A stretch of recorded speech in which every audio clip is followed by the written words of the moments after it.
Hello students. आज का हमारा टॉपिक रहेगा फ्रांस की क्रांति की प्रमुख घटनाएं। लास्ट वीडियो में हमने क्रांति के कारणों के बारे में पढ़ा था और अब हम पढ़ेंगे प्रमुख घटनाओं के बारे में जो कि फ्रांस की क्रांति के दौरान घटी थी। तो हमने बात की तत्कालिक कारणों के अंदर 5 मई को स्टेटस जनरल का अधिवेशन बुलाया गया था। तो ये वही स्टेटस जनरल का अधिवेशन है जो 5 मई 1789 ईस्वी को बुलाया गया था। इसके 3 सदन थे: कुलीन श्रेणी का सदन, पादरियों का सदन और जनसाधारण का सदन। शासन की समस्त शक्तियां कुलीन और पादरी वर्ग के हाथों में थी, अतः जनसाधारण वर्ग के द्वारा इस अधिवेशन का बहिष्कार किया गया था। और अगला जो घटना घटी थी वह राष्ट्रीय सभा का गठन। 17 जून 1789 ईस्वी को तीसरी श्रेणी के सदन ने अपने आप को राष्ट्रीय सभा के रूप में गठित कर लिया। निम्न पादरी वर्ग के प्रतिनिधि भी राष्ट्रीय सभा में सम्मिलित हो गए। इससे राष्ट्रीय सभा की स्थिति सुदृढ़ हो गई। अगला जो पॉइंट है वह है टेनिस कोर्ट की शपथ। 20 जून 1789 ईस्वी को लुई सम्राट 16वें ने तृतीय श्रेणियों के प्रतिनिधियों के सभा भवन को बंद करवा दिया।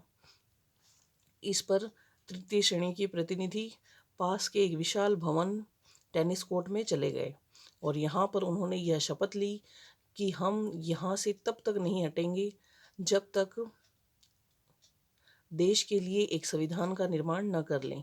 और वास्तव में यह घोषणा क्रांति का सूत्रपात मानी जाती है। इसी टेनिस कोर्ट की शपथ के साथ ही क्रांति की शुरुआत हुई।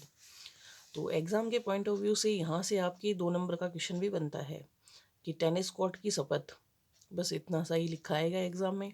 तो आपको बताना है कि ये फ्रांस की क्रांति के दौरान तृतीय श्रेणी के प्रतिनिधियों के द्वारा ली गई थी 20 जून 1789 ईस्वी को, जब उनके प्रतिनिधियों के सभा भवन को बंद करवा दिया गया सम्राट के द्वारा।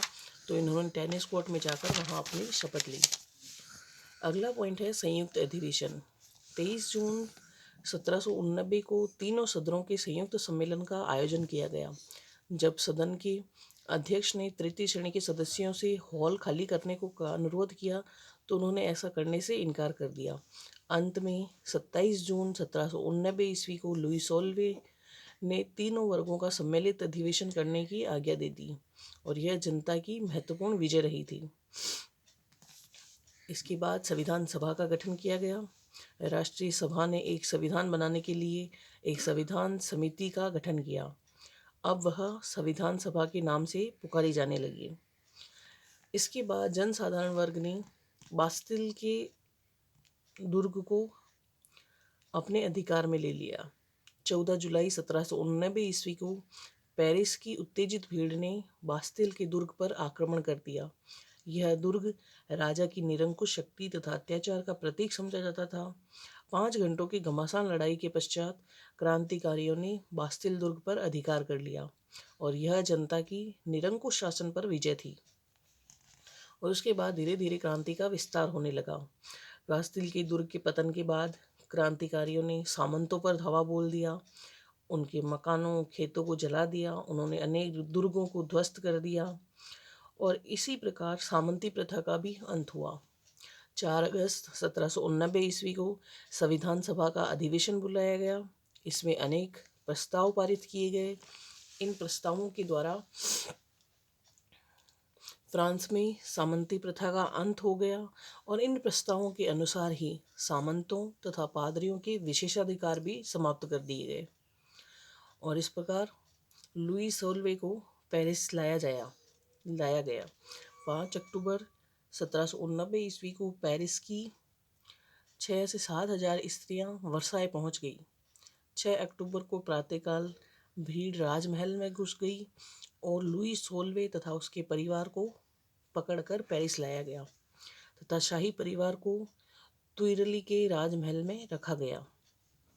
और इसके पश्चात क्रांतिकारियों ने 27 अगस्त 1789 ईस्वी को संविधान सभा ने मानव अधिकारों की घोषणा की। इस घोषणा पत्र में कहा गया, ये आपके एग्ज़ाम के पॉइंट ऑफ व्यू से भी यहाँ से इम्पोर्टेंट क्वेश्चन बनता है, मानव अधिकारों का घोषणा पत्र, जो कि फ्रांस की क्रांति के दौरान की गई घोषणा थी, जो 27 अगस्त 1789 ईस्वी को की गई थी। और इसकी प्रमुख प्रावधान इस प्रकार रहे थे: मानव को अपनी सुरक्षा तथा संपत्ति रखने का अधिकार है, किसी को भी अवैध तरीके से गिरफ्तार नहीं किया जा सकता, नागरिक अधिकारों की सुरक्षा करना राजा का कर्तव्य है, योग्यता के आधार पर सब मनुष्य सरकारी पद प्राप्त करने के अधिकारी हैं। और इस प्रकार मानव अधिकारों की घोषणा की गई थी। इसके पश्चात 1791 ईस्वी में एक नया संविधान तैयार करवाया गया और इसके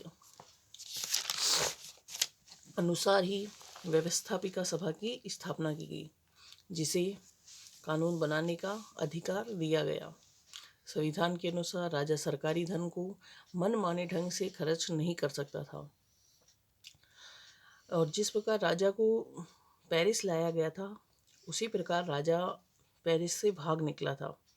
20 जून 1791 ईस्वी को अपने परिवार के साथ भेष बदलकर पेरिस से भाग निकला, परंतु उन्हें सीमा पर ही गिरफ्तार कर लिया गया और उन्हें वापस पेरिस लाया गया। अब राजा को एक प्रकार से नज़रबंद कैदी की भांति रखा गया और उत्तेजित भीड़ ने पेरिस की जनता ने राजमहल पर आक्रमण करना शुरू किया। जब ऑस्ट्रिया और प्रसा की सेनाएं फ्रांस की सीमाओं में काफ़ी दूर तक घुस गई थी, तो 10 अगस्त 1792 ईस्वी को पेरिस की उग्र भीड़ ने राजमहल पर पुनः धावा बोल दिया। राज परिवार तो किसी प्रकार बच गया, परंतु 800 स्विस रक्षक मारे गए। अब पेरिस में कम्यून का शासन स्थापित हो गया और इसके बाद राष्ट्रीय कन्वेंशन के द्वारा वहाँ का शासन संचालन किया गया। राष्ट्रीय कन्वेंशन ने 20 सितंबर 1792 से लेकर 26 अक्टूबर 1795 ईस्वी तक शासन का संचालन किया और 21 सितंबर 1792 ईस्वी को फ्रांस में गणराज्य की घोषणा की गई और लुई 16वें पर मुकदमा चलाया गया और 21 जनवरी 1793 ईस्वी को लुई 16वें को सूली पर चढ़ा दिया गया। और इसके पश्चात ऑस्ट्रिया और प्रसा तो पहले से ही फ्रांस के विरुद्ध युद्धरत थे। अतः जब इंग्लैंड, हॉलैंड, स्पेन आदि देश भी उसके साथ सम्मिलित हो गए, तो कार्नो के नेतृत्व में फ्रांसीसी सेनाओं ने विदेशी सेनाओं को अपने देश की सीमा में खदेड़ दिया और फ्रांस में आतंकी राज्य की स्थापना की। अब सत्ता जैकोबिन दल के हाथों में आ गई थी। जैकोबिन दल ने फ्रांस में आतंक का राज्य स्थापित किया। आतंक का राज्य 1793 ईस्वी से 1794 ईस्वी तक जारी रहा था और इस अवधि में हजारों क्रांति विरोधियों को मौत के घाट उतार दिया गया। 16 अक्टूबर 1793 को रानी अंतवानेत को भी सूली पर चढ़ा दिया गया और 95 में एक नया संविधान बना। नेशनल कन्वेंशन ने बनाया था ये संविधान और इस संविधान के अनुसार द्विसदनात्मक व्यवस्थापिका स्थापित की गई और शासन की वास्तविक शक्ति 5 सदस्यों की समिति को सौंप दी गई, जो डायरेक्टरी कहलाते थी।